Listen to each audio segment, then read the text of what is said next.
how does this approach to quality culture and risk management align with the concepts discussed in Q10? Very well. Ken, do you want to take that first? Sure, I'll take a stab at it.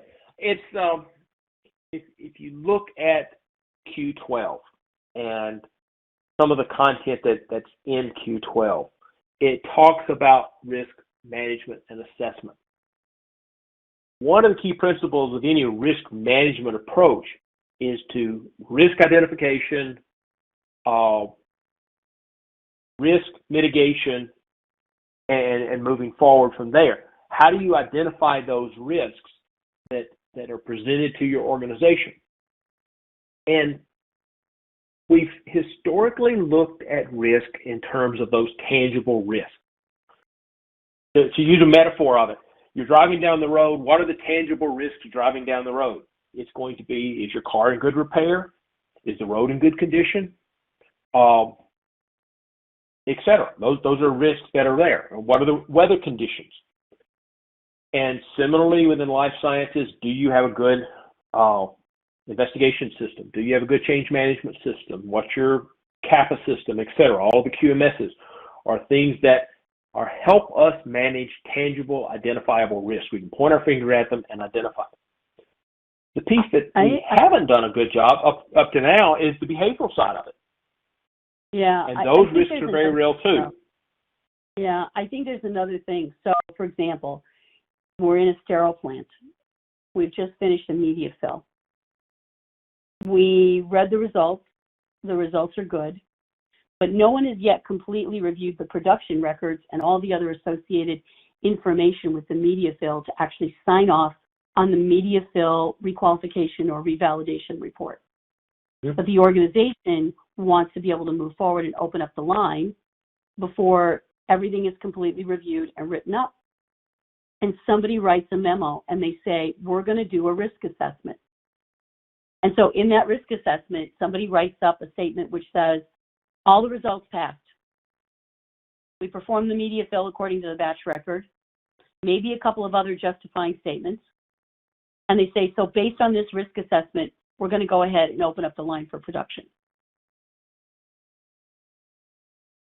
That's a risk assessment that's actually done based on incomplete information, where the expressed value is quality is job one, but the behaviors and the signals in the organization are, don't follow your structured process because we're in a hurry and we've got to get production up and running.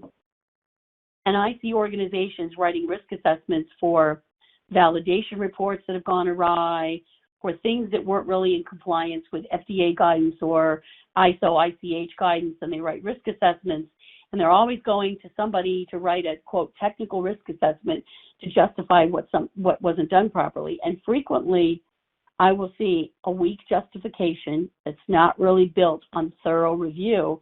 And in that company, when you look at that risk assessment flow chart that's in the quality requirements in ICH, what you see is when there's a weakness in the culture where the expressed values don't match the underlying assumptions, and the underlying assumptions are get it done, then how the process for risk management is executed and how thorough and robustly it's done, that doesn't happen well. But there's a written risk assessment. And those organizations will often be challenged in inspections by the robustness of their risk assessment, where basically it's a quick justification. And I used to call those things rationales. They actually weren't risk assessments. They're rationales for moving forward or releasing a batch or moving ahead and accepting a validation run or whatever it is you've done, without really looking into the root causes. Does this happen often? How does this really impact not only quality, not only product safety, but how does this impact compliance? And are we having these things so often that it indicates that our expressed value of quality and compliance, our job one, doesn't match the underlying assumption of get it done? So the rigor in which the risk assessment is done is adversely impacted by a weak culture. Absolutely. And as a consultant, Perfect. I see a lot. Thanks for pivoting that around into a real world example. That's very good. Yep.